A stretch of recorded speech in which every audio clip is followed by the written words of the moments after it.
2022년 11월 5일 서울특별시 시청역 7번 출구 인근 이태원 참사 희생자들을 기리고 윤석열 정부의 책임을 묻는 집회가 열렸습니다. 줄곧 윤석열 정부의 실정을 비판해온 시민단체인 촛불행동에서 주최한 이 행사는 주최 측 추산 기준 10,000여 명 단위에 이르는 규모로 참가자들이 모였으며 중간에 나간 인원들까지 감안하면 상당히 큰 규모로 참가자들이 모였던 것으로 보입니다. 국민들이 죽어간다. 이게 나라냐. 이태원 참사 애도는 국민이 하겠습니다. 윤석열 정부는 책임을 지십시오. 이 구호들은 지금도 계속 드러나고 있는 윤석열 정부의 기능 부재에 대해 비판하며 책임을 묻고 있습니다.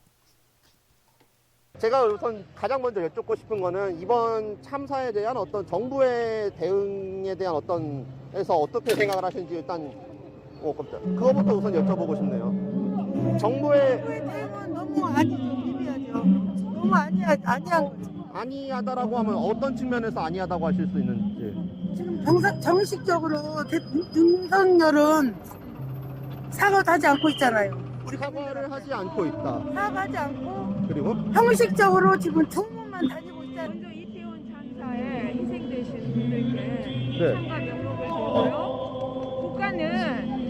국가는 국민의 생명과 안전을 책임져야 하는데 이 참사를 통해서 국가는 전혀 그 책임 의무를 안 했습니다.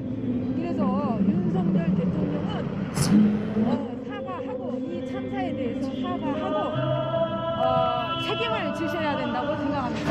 그러니까 어떠한 직무유기라는 거죠. 그 정부의 직무유기.